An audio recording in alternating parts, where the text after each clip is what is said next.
guys, kung nakikita nyo yung nasa ating front na clip, hindi kayo namamalikmata. Si Derek Ramsey talaga yarn.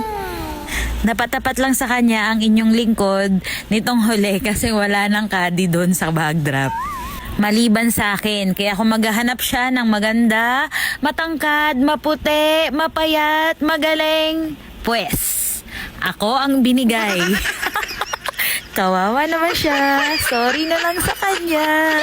Kumbaga wala siyang pagpipilian kundi ako. Kasi wala nang iba doon. Ako o trainee. Parang ganoon. Actually, nandun ako sa sulok. Pupungas-pungas ako. Kasi katatapos ko lang ng first flight ko. Tapos nandun ako sa sulok. Tapos sabi sa akin, Ruby, gusto mo? Sabi ko, sige kuya, sino ba yan? Hindi ko naman alam na siya yung kakadihan ko. Pero umuo na ako dun sa porter. Kaya nung nalaman ko na siya, syempre, laban na. Derek Ramsey na yun, ayaw pa ba? Move on na tayo sa starstruck moment natin. Nung una, hindi ko malaman kung anong gagawin ko. Pumunta ako sa CR, nagpunta ako ng range, tapos inasikaso ko siya dun sa may pating green. Tapos, ayan, nalimutan kong bumili ng pagkain ko. Buti na lang talaga ang GNW na grupo. Grabe, one of the best group. May pagkain para sa player, may pagkain damay pati yung caddy. Wow! Imagine, naku hands up. Alam kasi nila na yung flight na yun, kapag intra kasi, mostly, di ba, 9:30, talagang maghapon ka na doon halos, kung mag-aabutin ka na talaga ng tanghali. Kaya, aabutin ka na ng lunch. Kaya, astig talaga nung kanin, ulam. Una, natatawa ako doon sa baon nila, parang ang bigat sa tiyan. Kasi, di ba, yung ibang grupo, parang ang pinamimigay, snacks lang, tubig lang, tinapay lang. Tapos sila kanin, full meal, heavy meal. Tapos yun, na-appreciate ko sila nung ginutom ako kasi alas 12 na niyan. Tas traffic pa. Sa bagay, usually naman kapag ganito talagang intra, sobrang traffic naman talaga niyan kaya hindi ka na maninibago sa bagal ng flight. Kaso nga lang that day, sobrang bagal kaya ayan nakakain pa ako. Bali kung sakali wala akong maipoprovide sa inyo na video ng mismong laban. Kasi sobrang seryoso ng mga bossing. Bawal ka maglabas ng phone lalo na kapag nasa kalagitnaan ka ng paglalaro. Ibig ko man sabihin kasi maraming player yung nadidistract kapag may pindot ng pindot. Dapat nakafocus ka sa kanila kasi focus sila dun sa laro nila.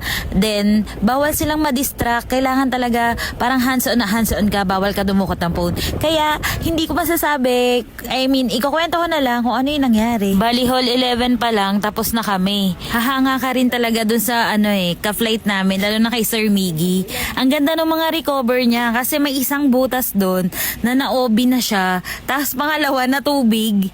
Tapos, hindi namin aakalain na may bearing pa pala yun. Ibig ko ba sabihin, natabla pa nila yung hole na yun. Kasi ang format namin is high-low. Kumbaga, dapat talaga never say die eh. Ibig ko bang sabihin, dapat ilaban mo talaga hanggat hindi ka double par, hanggat hindi ka pipick up, laban lang ng laban. Kasi natabla pa nila yung butas na yon. Kasi sa hindi malamang pangyayari, bigla ka mong, parang sumama yung palo nung kalaban. Kasi parang na sila eh.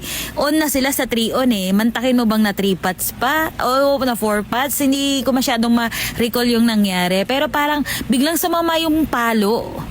Kaya yun, naging tabla pa sa butas na yun. Tapos hanggang sa hindi na sila nakarecover. Hanggang sa umabot na nga ng 9, 10, 11. Tapos doon na nga nagtapos sa hall 11. Tapos ang nangyari sa aming dalawa ni Sir Derek, ayan nga, sunod na lang kami na sunod sa mga flight. Nanonood na lang kami. Doon na ako sumingit na, Sir, pwede ka bang videohan? Tapos sabi niya, yes, go lang, Rob. At dahil mapagsamantala tayong nilalang, sabi ko, uy, pagkakataon na to, reels na to, pang reels na to, pang video na to, pang my day na to. O yun, kung makikita nyo, kung naka-close up man yun sa mukha niya, ang lapit talaga ng phone sa mukha niya. At kung natuwa kayo sa video na to, pasensya na guys hanggang dito na lang. Kasi napapagod na ako at feeling ko mahaba na yung tinakbo ng usapan natin. Kaya, bye-bye!